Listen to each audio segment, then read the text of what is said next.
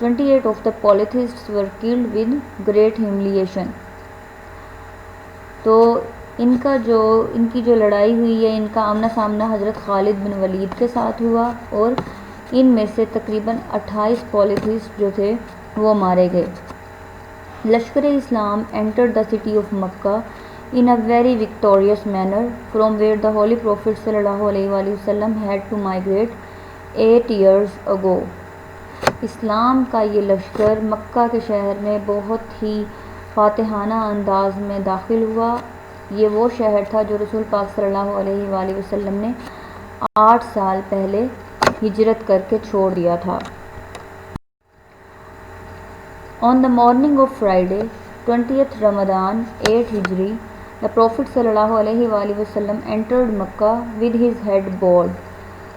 جمعے کی صبح 20 رمضان 8 ہجری رسول پاک صلی اللہ علیہ وآلہ وسلم مکہ میں داخل ہوئے اپنا سر جھکائے ہوئے.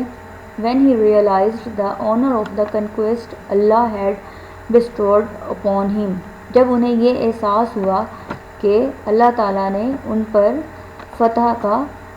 ان کو فاتحانہ ایک دیا ہے، مطلب انہیں یہ عزت دی ہے کہ ان کو فتح حاصل ہوئی ہے. After some rest, the Holy Prophet sallallahu alaihi wasallam left for the Kaaba with the mujahideen. کچھ آرام کرنے کے بعد رسول پاک صلی اللہ علیہ وآلہ وسلم مجاہدین کے ساتھ کعبہ کی طرف چلے گئے. He kissed the black stone while riding a horse overlooking the Kaaba. رسول پاک صلی اللہ علیہ وآلہ وسلم نے حجر اسود جو کہ سیاہ پتھر ہے اس کو بوسہ دیا اور گھوڑے پہ سواری کرتے ہوئے کعبہ کا چکر لگایا اور اسے اچھے سے دیکھا. He used to raise the takbir and the Lashkar Islam used to raise the takbir in response to the Holy Prophet sallallahu alaihi وآلہ وسلم. رسول پاک صلی اللہ علیہ وآلہ وسلم تکبیر بولتے تھے اور اسی طرح لشکر اسلام بھی تکبیر ان کے جواب میں بولتے چلے گئے. After entering the Kaaba, the Prophet sallallahu alaihi وآلہ وسلم took out all the pictures, including the picture of Abraham رضی اللہ تعالیٰ عنہ, and smashed all the idols. کعبہ میں داخل ہونے کے بعد رسول پاک صلی اللہ علیہ وآلہ وسلم نے وہ تمام تصاویر اپنی آنکھوں کے سامنے دہرائیں جس میں حضرت ابراہیم علیہ السلام نے تمام بتوں کو ختم کر دیا تھا، توڑ دیا تھا. In order to break the idols, the Prophet صلی اللہ علیہ وآلہ وسلم mounted علی رضی اللہ تعالیٰ عنہ on his blessed shoulders and continued to break the idols with his hands. بتوں کے توڑنے کے لیے رسول پاک صلی اللہ علیہ وآلہ وسلم نے حضرت علی کو اپنے شولڈرز پر بٹھایا اور انہوں نے تمام بتوں کو اپنے ہاتھوں سے توڑ دیا. He even cleaned the Kaaba of all signs of polytheism, even کہ انہوں نے کعبہ سے بتوں کے ہر قسم کے یہ جو ہندوؤں کے ہر قسم کے کافروں کے جو نشانات تھے وہ ختم کر دیے.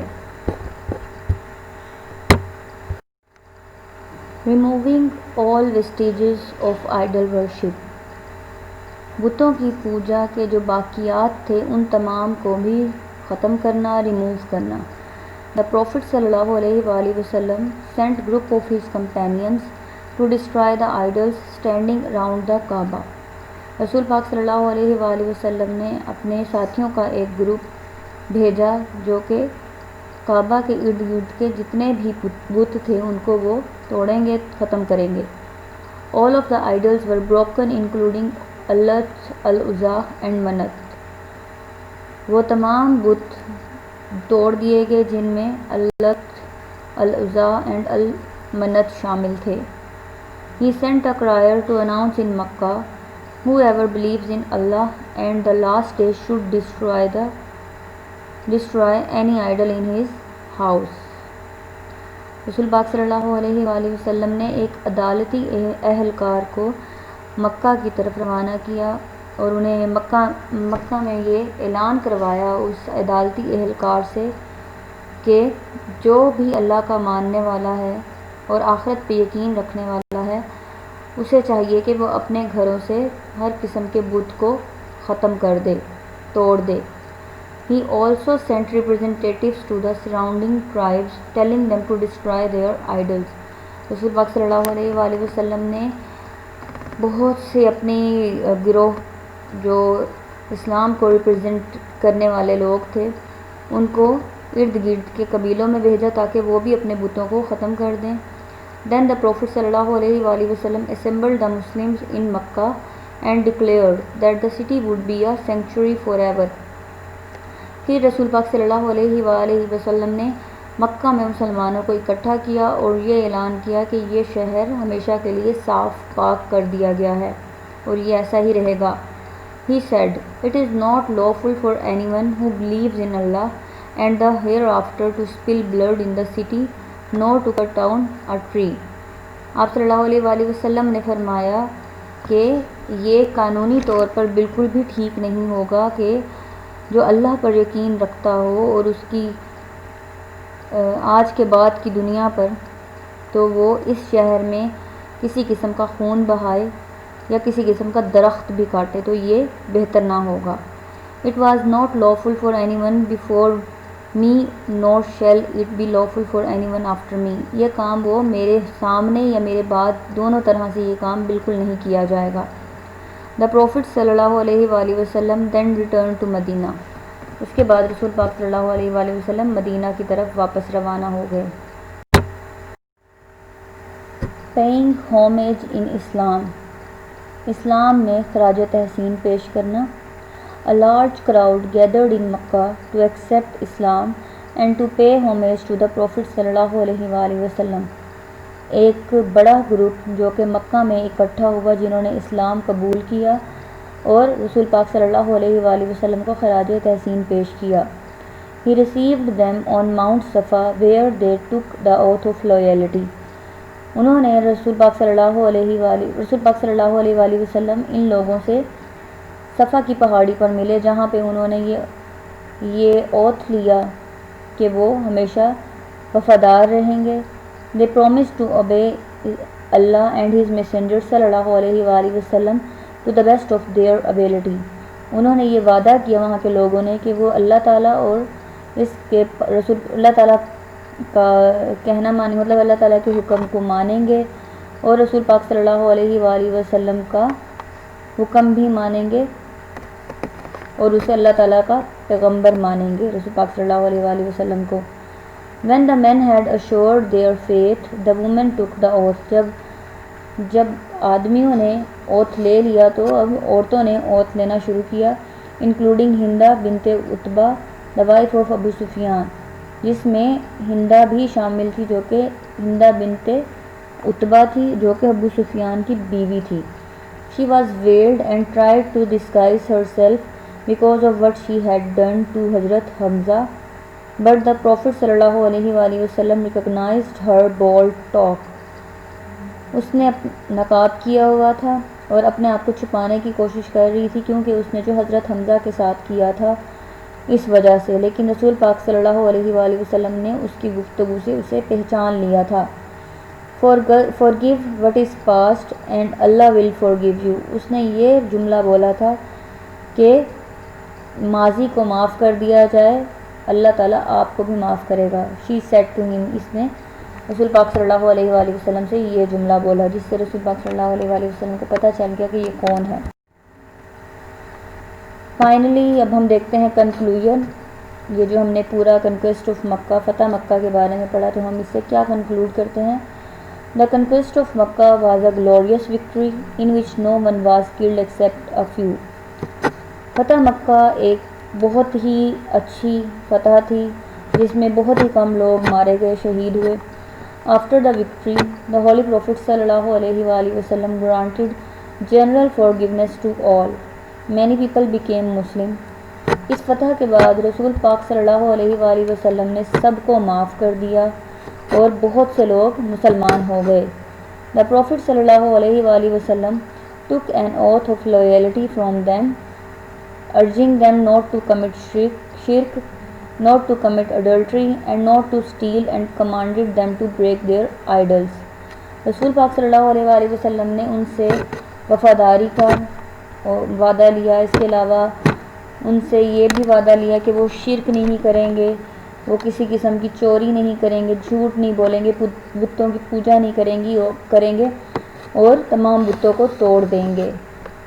The conquest of Makkah marked the beginning of the complete elimination of the polytheists from the Arabia۔ فتح مکہ ایک ایسا مارکہ تھا جس میں تمام جو پولیتھیسٹ تھے ان کا عرب سے خاتمہ ہونا شروع ہو گیا تھا مکمل طور پہ۔ جی ڈیئر اسٹوڈینٹس، ہوپ فلی آپ کو یہ ٹاپک اچھے سے سمجھ آ گیا ہوگا۔ انشاءاللہ ہم نیکسٹ لیکچر میں نیکسٹ ٹاپک کو ڈسکس کریں گے اسی یونٹ کے۔ اوکے اسٹوڈینٹس، اللہ حافظ، تھینک یو۔